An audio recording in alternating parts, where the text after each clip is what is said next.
राधे राधे। जय श्रीमन नारायण। आज मैं लेकर आई हूँ पाप मोचनी एकादशी की व्रत कथा, जो कि 2026 चैत्र मास के कृष्ण पक्ष की एकादशी है। ये सब पापों का नाश करने वाली है।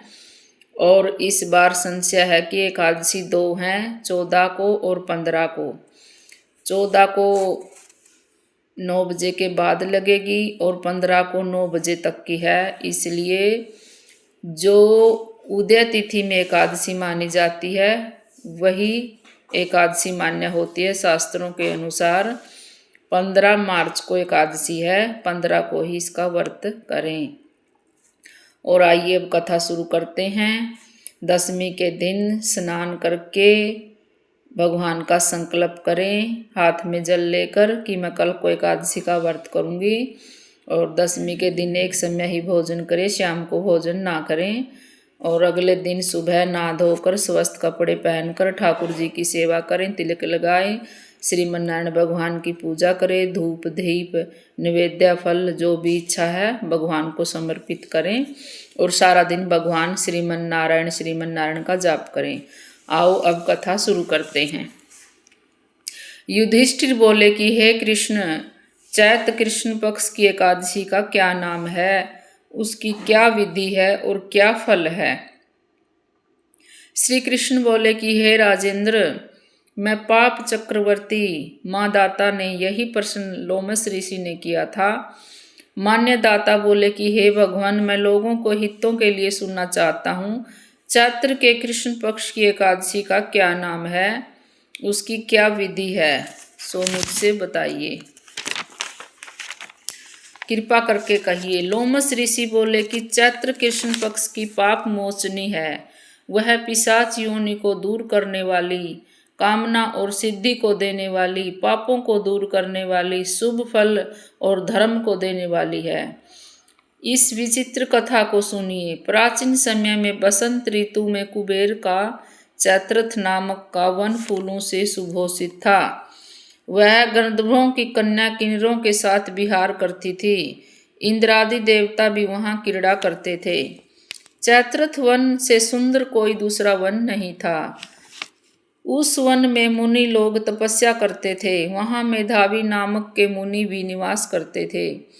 वहां अप्सराओं ने मुनि को मोहित करने का प्रयत्न किया। मंजू घोषा नाम की अप्सरा सोचने लगी और उनके भय से आश्रम से 1 कोस की दूरी पर खड़ी हो गई तथा सितार को बजाकर मीठे स्वर से गाने लगी। पुष्प चंदन से युक्त गाती हुई उस अप्सरा को देखकर कामदेव ने भी शिवजी के भक्त उन मुनीश्वर को जीतने की इच्छा की। शिवजी के वर को स्मरण करके उसके शरीर में प्रविष्ट हो गया। अप्सरा की मुकुटियों को धनुष बनाकर कटाक्ष का प्रियंतचा बनाई। पलक समेत नेत्रों को बाण बनाकर सतनों को पणकुटी बनाकर विजय के लिए आ गया। मंजू घोषा कामदेव की सेना की तरह थी। मेधावी ऋषि को देखकर वह भी कामदेव से पीड़ित हो गई।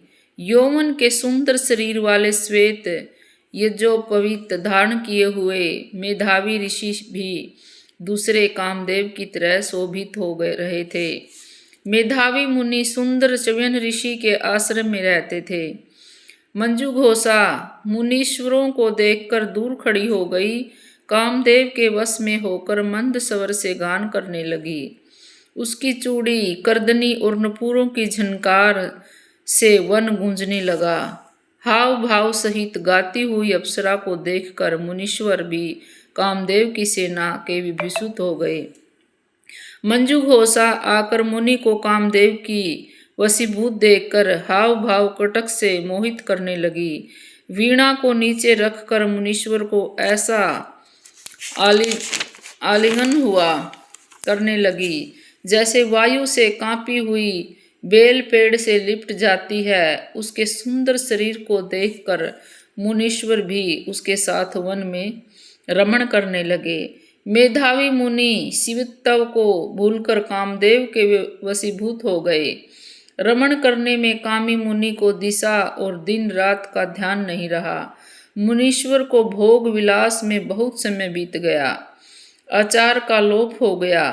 तब मंजू घोषा ने स्वर्गलोक को जाने का विचार किया। चलते समय वह स्मरण करते हुए मुनि से बोले कि मुझे अपने घर जाने के लिए आज्ञा दीजिए। मेधावी बोले, हे सुंदर मुख वाली, तू आज संध्या को आई है, प्रातःकाल तक मेरे पास निवास कर। मुनि के इस वचन को सुनकर वह डर गई। फिर उन मुनीश्वर के साथ विषय करने लगी। मुनि के शाप के डर से बहुत वर्षों तक रमण करती रही। 57 वर्ष 9 महीना 3 दिन व्यतीत हो गए, परंतु इतने दिन मुनि की आधी रात के समान मालूम हुआ। इतना समय बीतने पर अप्सरा मुनि से फिर बोले कि हे ब्राह्मण, मुझको घर जाने की आज्ञा दीजिए। मेधावी बोले, अभी तो सवेरा हुआ है, मेरी बात सुन। जब तक मैं संध्या करूं तब तक तू यहाँ ठहर। मुनि के इस वचन को सुनकर वह डर गई। फिर मुस्कुराकर विस्मित होकर बोली कि हे विपेंद्र, आपकी संध्या का कितना परिणाम है? वह समाप्त हुई कि नहीं, मेरे ऊपर कृपा करके गए हुए समय का विचार करिए। अप्सरा के इस वाक्य को सुनकर मुनि को बड़ा आश्चर्य हुआ। ब्राह्मण ने हृदय में ध्यान करके समय का अनुमान कर लिया और बोले, सुंदरी, तेरे साथ 57 वर्ष बीत गए। तप को बिगाड़ने वाली अप्सरा को काल के समान देखकर क्रोध से मुनि के होठ कांपने लगे और व्याकुल होकर बोले कि तू पिशाचिनी हो जा।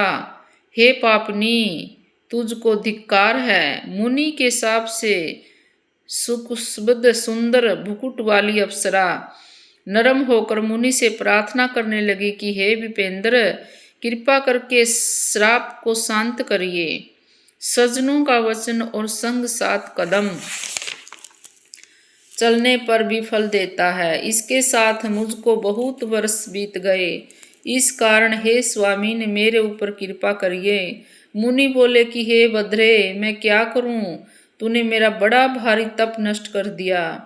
तथापि मैं तुझको शाप दूर करने का उपाय बतलाता हूँ, उसे सुन। चैत्र कृष्ण पक्ष में सब पापों का नाश करने वाली पाप मोचनी नाम की शुभ एकादशी होती है।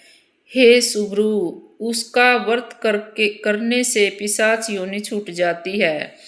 यह कहकर वह मेधावी पिता के आश्रम चले गए। मेधावी को आया हुआ देखकर च्यवन ऋषि बोले कि हे पुत्र, तूने यह क्या किया? सब तपस्या को नष्ट कर दिया। मेधावी बोले, मैंने अप्सरा के साथ रमण किया, बड़ा भारी पाप है। अब प्रायश्चित बताइए जिससे पाप दूर हो जाए। च्यवन बोले, चैत्र के कृष्ण पक्ष में पाप मोचनी एकादशी होती है। हे पुत्र, उसका व्रत करने से पाप का समूह नष्ट हो जाता है। पिता के इस वचन को सुनकर मुनि ने उत्तम व्रत किया और मुनि का पाप दूर हो गया और धर्मात्मा हो गए। यह मंजू घोषा भी इस व्रत को करके पाप मोचनी के व्रत के प्रभाव से पिशाच योनि से छूट गई। दिव्य रूप धारण करके वह सुंदर अप्सरा स्वर्ग को चली गई। इस व्रत के करने से बहुत पुण्य मिलता है। यह व्रत जरूर करना चाहिए। फलाहार में इस दिन चिरोसी का सागार लिया जाता है। बोले श्रीमन नारायण भगवान की जय। इसके बाद भगवान की आरती करें और हो सके जितना नाम जाप साप करें और गुरु मंत्र का नाम जाप करें। श्रीमन नारायण नारायण नारायण, भजमन नारायण नारायण नारायण। कथा अच्छी लगी हो तो कमेंट में जय श्रीमन नारायण जरूर लिख दें। सभी दर्शकों को राधे राधे। जय श्री कृष्णा, जय श्रीमन नारायण।